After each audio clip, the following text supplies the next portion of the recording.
And good morning to you. We welcome you into First Take. I'm Prim Saripapat sitting in for Carrie Champion. Well, clearly we got the two big dogs in the house today, Skip Bayless and Stephen A. Smith, joining us from New York City. Happy TGIF. Do you guys have any plans for the weekend, Stephen A? Work. I knew you were going to say that. Always work. Skip, are you? By the way, he's a much bigger dog than I am. I don't know Actually, about that. That might be true. Oh, look at that. All right. So coming up on today's show, Tom Thibodeau is out as head coach of the Chicago Bulls. What went wrong? We will discuss that in just a moment. And we'll also get the fellas' thoughts on the Cavs-Warriors finals matchup. First Take will be in the Bay for Game 1 in less than a week. But first, we begin with the Vikings running back Adrian Peterson, who fired off 11 tweets yesterday venting about how NFL players should get the same kind of fully guaranteed contracts athletes get in other sports. Now, we only have so much time, so here's one of his tweets. I know hundreds of players that wish their team would have honored the contract, but instead got through to the side like trash. Now, Peterson, whose deal runs through 2017, is skipping the team's OTAs, made it clear in his tweets that he is bothered that there is no guaranteed money left in the contract. So the question that we pose, do you guys have any sympathy for AP? Skip? Stephen A. Smith, I have zero sympathy, but allow me to amend that. I should say I have a speck of sympathy for Adrian only if there's some method to this Twitter rant madness and he's trying to talk or act his way out of Minnesota and into my Dallas Cowboys backfield. However, I do not think that's any longer the case. As we know, a couple days back, Vikings coach Mike Zimmer drew a line in the sand and said he's either going to play for us, Adrian Peterson, or he's going to play for nobody. So to me, Stephen A., this Twitter rant comes off as astonishingly naive from a 30-year-old high-collision running back who, as we all painfully are aware, is coming off a highly publicized, highly controversial incident involving his young son that did put his football team in a fairly difficult position. So, welcome to the NFL, Adrian Peterson. Yes, you are right. Contracts remain a one-way street because, if I might flash back to the summer of 2011, your union caved in once again on various deal points. And one of those deal points, by the way, was they weren't even pushing for guaranteed contracts at that point, and they still caved in on just about all the other deal points. Adrian is scheduled to make $12.75 million next year, and then $15 the next year, $16 the next year, none of it guaranteed. I remind you, Stephen A., Jerry Jones just decided or opted not to pay, what's that guy's name? DeMarco Murray. I'm trying to erase him from my memory now that he's a Philadelphia Eagle. Jerry said, nope, I'm not going to pay what the Eagles or anybody else is offering on the open market. And DeMarco is just now 27 years of age. Obviously, Adrian Peterson, as I said, high collision running back. He's played 8 NFL years. You could reduce it to 7 because he only played a game last year.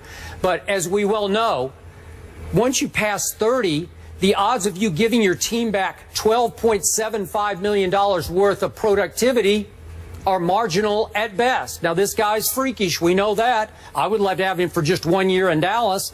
But again, should the Vikings maybe guarantee next year just as a sign of, sort of a show of faith to try to keep him happy, keep him from making waves? Maybe so. But in the end, Adrian, yeah, guess what? You're right. Management still has all the advantage here. And good luck. Skip Bayless, I appreciate your position, and let me say to you that I 1,000% agree with every word that you just uttered and then some. I have zero sympathy for Adrian Peterson, but unlike you, I'm not willing to give him the benefit of the doubt because, to be quite honest with you, I'm entirely too disgusted to do so. To say that he is naive doesn't even begin to explain or highlight his ignorance. The fact of the matter is that Adrian Peterson knew what contract he signed. If I remember correctly, Skip, that $86 million deal that he signed, which was $36 million in guaranteed, which included a $12 million signing bonus Skip Bayless, correct me if I'm wrong, but I believe that was signed in the aftermath of the collective bargaining agreement reached between the league and its players association. So he was fully aware of the rules. He was fully aware of the contract that he was signing.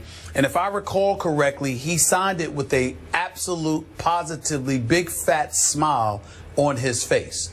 But now that you've reached the non-guaranteed phase of the contract, all of a sudden you want to raise holy hell? That's just not wise. But again, that is not where my disgust comes in, because I completely agree with Adrian Peterson in terms of its validity. We have both lamented on many, many occasions the state of affairs as it exists with player contracts in the National Football League, and how they should always go for their money, because one play could end their career and it won't cost the team a penny, but it'll cost them everything because of that non-guaranteed status. We understand that the Players Association could do a better job of negotiating during collective bargaining time. But that's entirely separate and apart from my disgust with Adrian Peterson. You were arrested and had to endure a situation because of child abuse. You took a switch and slashed the body of your 4-year-old son. So much so that it wasn't even just marks on the back and the arm and the thighs. There were literally marks on his testicles. And you're going to sit up here, despite having to do that, because the Minnesota Vikings didn't have anything to do with that. The National Football League didn't have anything to do with that. That was all on Adrian Peterson, his personal life away from football, affecting football. And despite getting paid about approximately $11.75 million, you were scheduled to get paid that. You were put on the commissioner's exempt list. You ultimately ended up playing one game, and still you got your money. You got millions of dollars when you take the suspension into consideration. I think it amounted to about $2 million it cost them. Adrian Peterson got over $8 million last year for playing one game. I don't recall him saying, "Here, Minnesota, here's your money back. You know, I didn't play. I didn't earn the money because I put myself in this situation, got myself arrested, got in trouble with the law, needed to hire a high-powered attorney and Rusty Hardin to get me out of this mess, etc., etc." He didn't offer to give that money back. So we understand what this is about. And what disgusts me about Adrian Peterson is that you know, Skip, as well as I do, that anything he does in a belligerent or cantankerous fashion to bring attention to himself is ultimately going to provoke thoughts and then dialogue about child abuse and some of his other issues. Remember, after he had gotten arrested, when he was supposed to be going on trial, remember, he failed the marijuana test. I mean, he had tested positive for marijuana. Remember that? He couldn't even stay off the weed, okay, during that time when it was clearly not legal for you to do that. So all of this stuff is going to be brought up, and now here we are on national television. I'm going to be on national radio later on today. Everybody all over the country is talking about Adrian Peterson, and inevitably, instead of talking about the very thing he's talking about, which is football, you're going to talk about all the other stuff, because last year you didn't play because of this other stuff, which makes it relevant. You don't play any games but one game. You pocket over $8 million. But now you're talking about how you deserve to be paid. You're essentially wanting a raise. Adrian Peterson looks like a damn fool today. He looks stupid. He looks ignorant. And more importantly, he looks completely unappreciative of the position that he is in, playing in the National Football League. That's how he looks right now, because he has elected to bring this up at this time. If none of this happens, Skip, then we're simply saying he makes a valid point, but the system's a system. And that's the end of the conversation. The fact that you bring this up now is what makes him look so awful. He doesn't look like he should. By the way, there's been no remorse. There appears to be no remorse, Skip. Nope. I think it's fair to say that. Agreed. It's just embarrassing. Okay. It's embarrassing.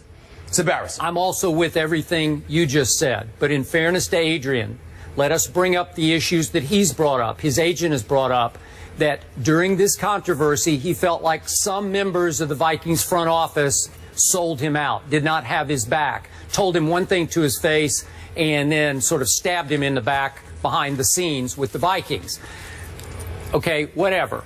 But would you, if you're the Vikings now, because this could be a potentially explosive situation for them going into a year in which they start to feel pretty good with Teddy Bridgewater and Mike Wallace's back, blah, blah, blah. They could be pretty good.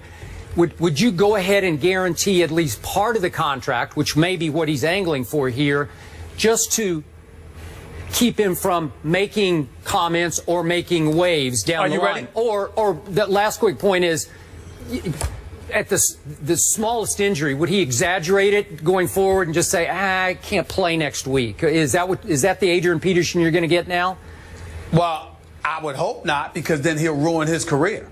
And he won't have a future at all, because when you're devoid of integrity, everything falls with you. I mean, you have to have professional integrity. You have to come to work every day when you're collecting a check. That's number one. But Skip, to answer your question, your first question directly, my answer is this. Hell no. I wouldn't guarantee a cent. Now, in the crevices of my mind, because I'm class personified and I'm an owner, I would tell you, based on his greatness and his years of service to this franchise, I would give him his money no matter what. But I wouldn't tell him. Go out there and earn it. You signed this contract. You knew this was the non-guaranteed portion. You could have spread it out. You could have spread out your signing bonus. You could have made sure some guaranteed dollars was coming in 2015, 2016, 2017. You wanted to take it all up front as much as you possibly could. Good. You did that. We gave you your money when you couldn't play 15 games last year. We gave you your money. Yep. And by the way, in the crevices of my mind, I know because of your greatness, I'm going to give you your money this year. But what you will not do is yap off on Twitter and beyond, thinking that you're going to bully me into doing something that you want me to do after the year you put us through last year. Who the hell do you think you are? You must be on drugs. I'm not doing anything. I'm not guaranteeing you anything. Be a normal person again and show up to work and earn your money. That's what you're supposed to do, because I never asked you to play for free. All these years you were rushing for 1,000+ yards. Every single year you got paid. This man has pocketed over $71 million in his career. What are we talking about here? It's nothing to talk about. You've been paid. You haven't been playing for free. I'm not capitulating or acquiescing one bit. And the fact that he has opened his mouth with his juvenile self acting this way is really disgusting. I'm very disgusted with him, because I met him a couple of times. He seems cool. I know he's the greatest running back in football. I'm not saying he's a bad person, but he comes across as one. This is the way he's making himself look. You embarrassed yourself, man. You embarrassed your family. You embarrassed the Vikings organization. You embarrassed sponsors and advertisers who helped you. I'm not even saying he's wrong, Skip, because the points that he made is right. Yep. As a player, I'm saying it ain't his place to make them after what you did last year. It's disgraceful. And everybody trying to help you out and let you get back to playing football, and you're going to pull this? Oh, hell no. He ain't getting a dime. Nothing. Nothing until he step out on that field. I'll sum this up by saying I also know him personally. I like him a lot off the field. But he looks bad today. I'm with you. He looks horrible. Yeah. And I'm disgusted that he's made himself look this way. All right, we'll see what happens between the two sides. But if the deal does stand, he is set to make $12.75 million this upcoming season.